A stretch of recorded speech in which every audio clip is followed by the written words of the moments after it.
There we go. So I think that's a great piece of advice. Now we're gonna ask Mike actually. So how did you get started with writing? And then what made you decide to reach out to us as your publisher? Actually, I used to write in all the time in like grade 5, grade 6. Actually, I grew up with Tom. So Tom and I used to write together. We used to do our own stories, sit beside each other in class. We used to skip school dances, fly through our actual schoolwork just to write. We had our own Academy Awards for our stories. Mhm. Um, but I just love the imagination behind it. I love just creating as a kid. I worked in an independent film as I got older, and I realized I hated it. I was doing assistant lighting, and it was terrible. I hated being on a film set, and I realized I like being the guy in the background, writing stuff, creating, going into that mind. Like I love going into bookstores and just seeing the imagination on display. Like, look what the mind has created with all these books. So as a kid, I was always wanting to create and imagine these worlds and all these things that people can create in their heads. And I'm like, I thought it would be a lot of fun to do that myself. Not sure I do it as great as some of the great other writers do, but I have fun doing it, and that's all that matters. I write stories that I'd want to read, and I Absolutely. enjoy what I write. So, So what made you decide to take the leap and say, you know what, I'm gonna see if I can get this published? And, what advice would you give to an aspiring author who maybe isn't ready or brave enough to do that yet? I well, I had two self published because I had some rejections too, but then I realized that sometimes things happen for a reason. Everything happens for a reason. It wasn't right as was said earlier that wasn't right for them. So I would just plug away, constantly have people reading your work, but have make sure you don't alter your own vision. Have the vision that you want out there. Don't let anybody kind of like tell them, no, change this, change that. I kind of like that whole independent kind of feel. So I would just stay true to your vision and Hmm. keep submitting. I don't submit as much to magazines or anything. I got rejected a few times, and I found I just like self-publishing. And then Tom was talking about you guys, and then I reached out to you guys. So and I'm happy I did. But We're I happy would you did too. Well, thank you. Yeah, I would just persevere. Always just stay with your vision and just keep going because it's ingrained in you. You have a dream. Like when I write, I'm happy because I know this is what I know I'm born to do.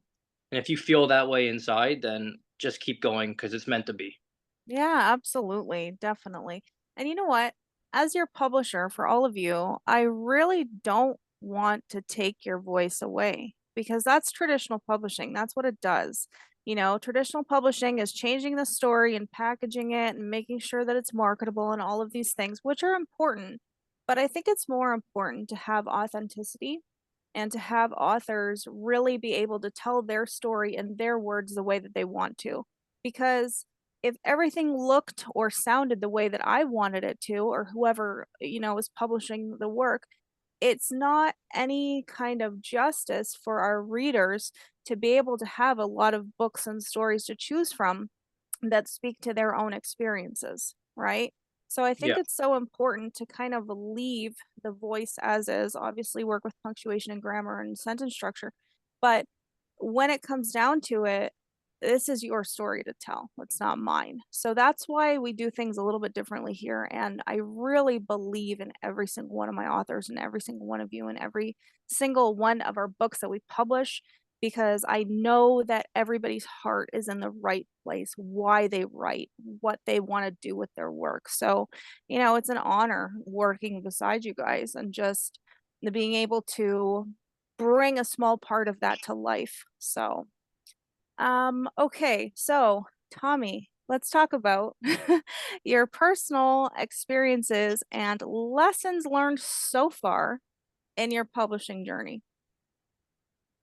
Um, well, like Mike, I've always been a writer ever since I can remember holding a pen. The one thing I will say is when I was starting out, when not just writing stories just for myself, when I started writing stories that other people are going to read, I started reaching out to other authors, kind of searching out other authors on Facebook, on Instagram, um, kind of promoting that I'm a writer instead of just kind of not saying anything and just kind of keeping everything inside, because like as a writer we can be very introverted, and it can be very scary to have, you know, someone read your stuff and rejection and all that stuff.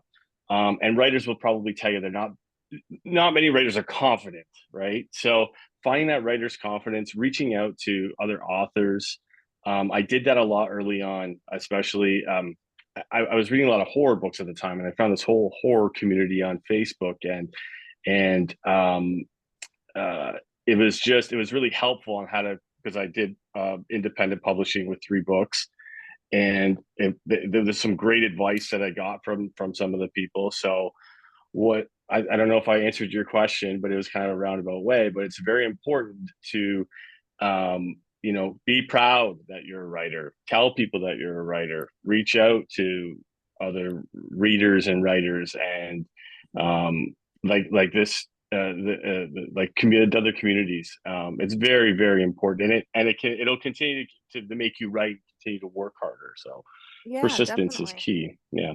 That is. And you know what the other thing is too? I think writing is such a solitary thing that it's great to reach out and to be able to talk to other authors and people in these kind of communities and say, "Hey, I'm struggling with this," or "What do you think of this idea?" or "I want to bounce this off of you," or "You know what? I'm going to come to your book show and support you because I know what it's like to be out there and vulnerable and sell my books." And you know, things change along the way. I think for my veteran authors, do you think that it gets easier in the process? Like, are you more confident after you've had a couple of books under your belt? What does that look like for each of you? Tim, go ahead.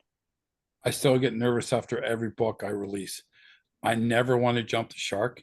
I never want to let you down. I never want to let my readers down. So I always want to have that edge, that dark edge that keeps me going, and also be true to myself as a writer. Don't go into this whole society the way it is nowadays. No, I am writing for me, and I'm writing for Mitch, and I Mhm. just, yeah, just be true to yourself. You've done an amazing job. The authenticity of your books is something that is staggering actually because nobody really realizes how attached we get to our characters as authors, I don't think. But to go back to Mike's point, he said that Stephen King said, your characters can die and all this stuff. I think he said kill your darlings, which is the hardest thing to do, is the people that you're attached to, those characters that mean something to you. And and to really present them with challenges. So, word of advice, Reagan, for aspiring authors, what would it be? Word of advice Mhm. regarding Just getting your work out there and being able to handle rejection and the path that comes with publishing.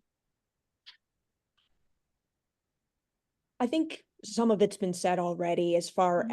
as to keep going, obviously, and to keep in mind often when publishers, whether they're big traditional publishers or the smaller presses, they mean it when they say this just isn't for us. It's not our, because as you were saying, Lacey, they each have their own brand, and they try to mold your voice to them, not exactly how you're doing things. So then it's true. So you have to either find the place that has the same vision you do, Mhm. and you sync up with, or a place that is willing to let you be authentic, like Mhm. Pandamonium Publishing does, or you self-publish. So like get your story out there. There are many ways to do it, and it's worth being told and being read. Definitely, absolutely. Tanya, we have 1 minute for your piece of advice, and then we're gonna move on to banned books.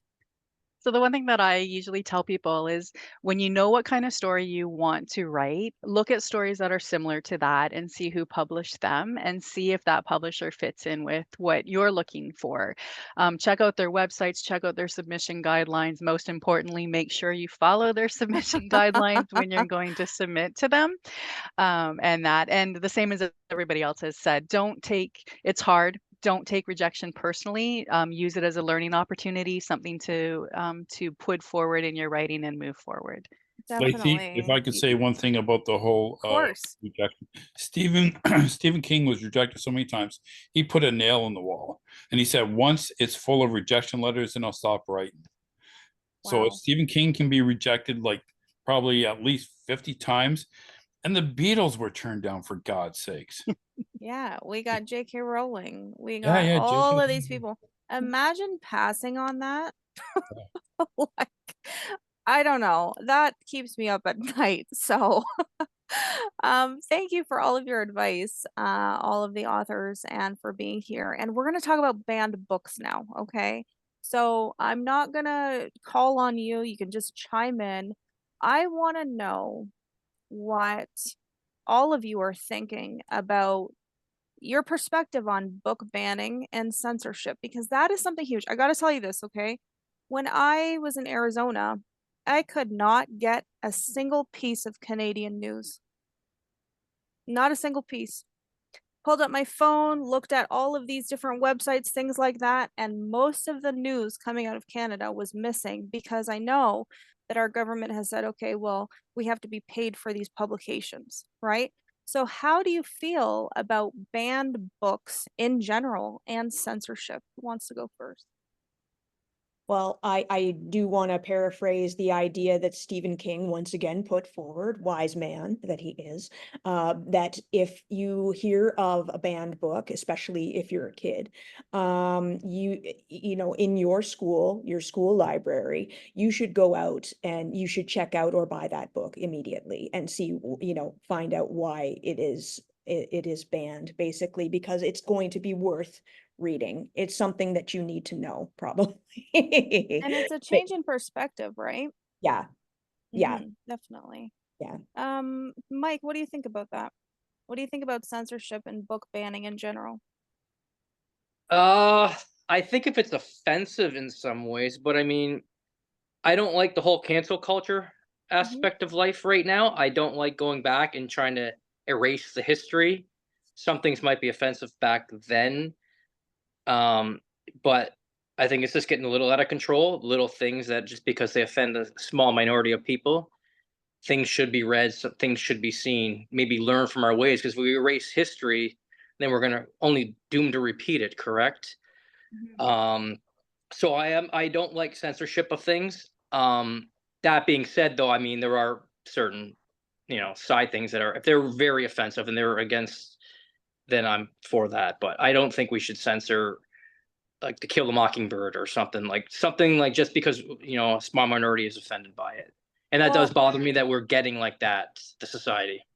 I think the other thing is too, is that something that I really take seriously as a publisher is freedom of speech is a fundamental right, but not an absolute one. Hmm. So that being said, we can't just engage in hate speech. We can't just, say whatever we want type of thing. And I think there is room for that. Now, I also see the other side of the coin saying, this happened. We should have learned from it. We don't use those words anymore. This is how it was back then. And we don't want to repeat that. So, yeah, I think there's merit to both sides. In terms of censorship and book banning, though, like banning books to me is just insane. Like, what level of insanity are we at when we're banning books? Tommy, what do you think about that? Um, I don't think we should be banning any books, to be honest with you. I think that there's obviously age appropriate Hmm. books for Yes. schools and things like that, and those are definitely things that we have to look into. But in terms of banning books, um, I definitely disagree. Now, going forward, I am a little concerned about um, when we do write about the past, that we don't alter it to kind of conform with today. So if we are writing about stuff that happened back in the 1800s, back in the 1920s, whatever it is, that we stay true to that time and not try to change it. But overall, banning books, I mean, as long as it's age appropriate, I don't see how that's stifling creative. So Right, right. Esther, what do you think? I think people tend to ban things that they're afraid of, in that they might personally not be afraid of the ideas that are held within the book, but they're afraid that if somebody reads this book, it'll give them ideas. Because it's very, very difficult to stop an idea from spreading. You can ban the book, but you can't ban the idea, and word of mouth, it just flies. So I think that banning books, it makes people want to know more rather than want to make them stop reading. Definitely. Absolutely. Tim, you have a lot of controversial topics in the books that you write. Yes. Do you ever worry about your books not necessarily being banned? Because I mean, I'm your publisher and I wouldn't dream of taking things out. There have been a couple of things where I'm like, no, we probably shouldn't say that, so let's change that a little bit. But for the most part, we don't want to stifle that creativity, like you all have said. But I also feel like, do you think that the controversial topics in your writing could kind of lend to some problems or some challenges with your books? I think because I write mostly 60s and 70s, it was such division back then that you have to write real. You can't have everybody being friends. There was so much hatred, especially because mine takes place in the United States, which, by the way, 2024 United States remind me of 1968. United States, just a whole division. And I've talked to you and I said, if you think something is too controversial, let me know and I can write around it. Because I have nothing but respect for you. And I never want you getting these huge backlash. Although attention is good attention, we don't want marches or any of that stuff. The whole book banning is just, they banned Dr. Seuss for heaven's sakes. Like there's so many excellent books that have been banned. I'm just like, Aunt Jemima was freaking banned. Like how, if something like syrup is going to destroy the world, tell me how. And you know what the other thing is too, is that like with controversial topics and things like that, like there's a lot of bloodshed in your books, for example. We only have a couple minutes left. That is something that I think that is very relevant to the person to be able to decide. It's the freedom of choice to say they want to read it or they don't. We don't get to decide who should be reading our books. Yeah, we can slap a recommendation on there from this age to this age, but I think it's all about choice. Like, these are your options. If you don't want to read Tim's gory books, then don't, know? But my job is to make sure that those books are available for the people that do want to read them. There are some topics that we won't touch at all, especially when it comes to kids or animals, okay? But that being said, there's freedom of choice with all of our books that we work with. So, Tanya, what about you? What do you feel about the impact of banned books on society and literature? How do you feel about that? So I kind of agree with what everybody else has already said. I think reading and also what we watch is a great way for us to learn, to discover our past, in some instances to learn from mistakes that have been made in the past, for sure, and not things that should be hidden or not talked about, because then we're not going to learn from them that way. There's things that I've read and things that I've seen that break my heart, but I'm still glad that I'm aware of those things and I know those things. And I think it should be your choice. If it's something you want to read, then you should have the choice to do that. Not that somebody just blatantly says, you can't read this or you can't see this. We're just going to tuck it away and nobody's going to see it again. And like, who do these people think that they are banning books when all of us creatives are like, nope, we're not going to do what you tell us. Right? I make them a character and I will have fun with them. Right? Like, it's just like, you are challenging the wrong group of people. So, but I just want to thank you all for being here so much. I really appreciate you taking time out of your night and being here to chat with me and to just kind of shed some light on what you do and what you do best, and to talk about some topics that, people were wondering about. So I really appreciate your time And this is going to be, this recording is going to be on our social media. It's going to be on our YouTube. Hopefully I can get both videos together. We'll hopefully do a part 1 and part 2. And yeah, we're going to have some new author books coming out, some new releases, and some upcoming events.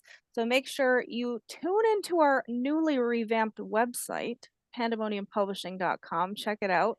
And thank you all so much, not only for being here, but for being on this team. There's no group of people I'd rather work beside. And Thank thank you. Thank you. Thank you. All right, everybody have a great night. We'll see you again You too. soon. You too. Bye. Bye. Cool air. Oh, wait, Bye. can ya?